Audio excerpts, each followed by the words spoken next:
Assalamualaikum warahmatullahi wabarakatuh. Hi guys, I'm Selly Nur Leoni from class 19B. In this video, I would like to explain about material discourse analysis. And I would like to explain all the things discourse analysis have. Okay, I hope you enjoy and keep watching.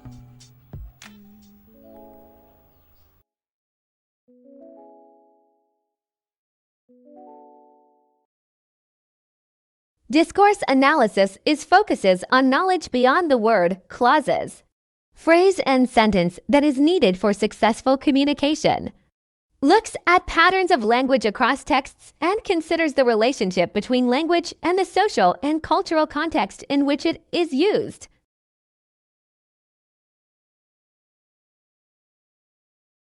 Discourse analysis considers the ways the use of language presents different views of the world and different understanding.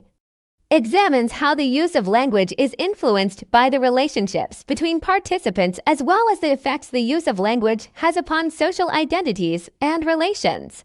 Discourse analysis and relevant concepts. First, concept.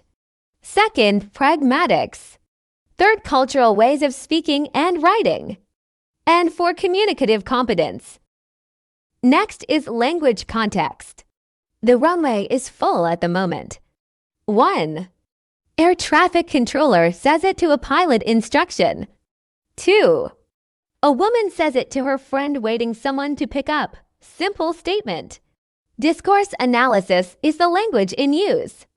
It considers the relation between language and contexts in which it is used and concerned with the description and analysis of spoken and written interactions. Next, discourse analysis pragmatics. Firstly, pragmatics is concerned with how the interpretation of language depends on knowledge of the real world. Secondly, it is interested in what people mean by what they say. Communicative competence components of communicative underlying competence. 1. Sociolinguistic competence, knowledge of appropriate language use. 2. Discourse competence, knowledge of utterances cohesive and coherent text. And 3. Strategic competence, mastery of strategies that speakers use to compensate for breakdowns in communication and the strategies to enhance the effectiveness of the communication. Discursive competence. It includes not only language-related and text-level knowledge, but also complex factors outside of the text which need to be taken account for effective communication. Textual competence, ability to produce and interpreto contextually appropriate texts. To do this, we draw on our linguistic, textual, contextual, and pragmatic knowledge of what typically occurs in a particular text, how it is typically organized, and how it is typically interpreted. Discursive competence. Generic competence describes how we are able to respond to both recurring and new communicative situation by constructing, interpreting, using and exploiting conventions associated with the use of particular kinds of texts or genres. Email to a lecturer or a text message to a friend.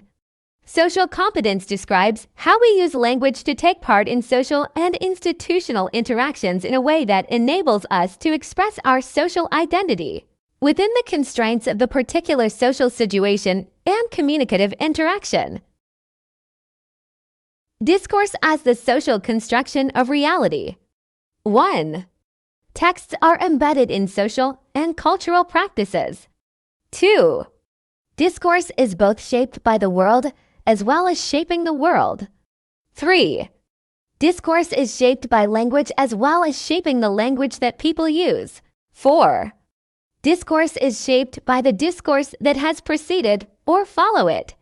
5. Discourse shapes the range of possible purpose of text. Then next, discourse as the social situated identities. 1. Discourses involve the socially situated identities that we enact and recognize in different settings that we interact in, culture-specific ways of performing and culture-specific ways of recognizing identities and activities. 2. Discourses involve different styles of language. 3. Discourses involve characteristic ways of acting, interacting and feeling and showing emotion, gesturing. 4. Discourses involve particular ways of valuing, thinking, believing, knowing, speaking and listening, reading and writing. Still next, discourse and performance. 1. Discourses are socially constructed rather than natural. People are who they are because of the way they talk, not because of who they already are. 2. Social identities are not forgiven, but are formed in the use of language and the various other ways we display who we are, what we think, value, and feel. Discourse and intertextuality. Firstly, texts may more or less implicitly or explicitly cite other texts. They may refer to another text, or they may allude to other past or future texts.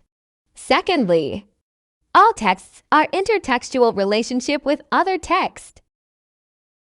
Difference between spoken and written language. 1. Grammatical intricacy in spoken discourse. 2.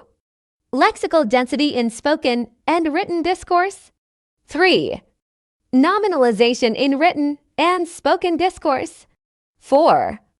Explicitness in spoken and written discourse. 5.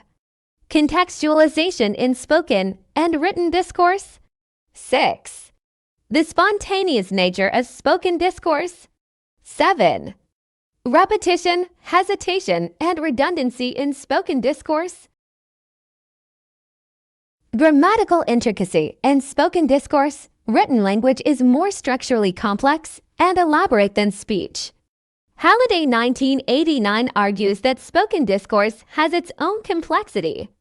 Grammatical intricacy refers to the relationship between clauses in spoken discourse, which can be much more spread out and with more complex relations between them than in writing. Lexical density in spoken and written discourse. Written language tends to be more lexically dense, which refers to the ratio of content words to function words.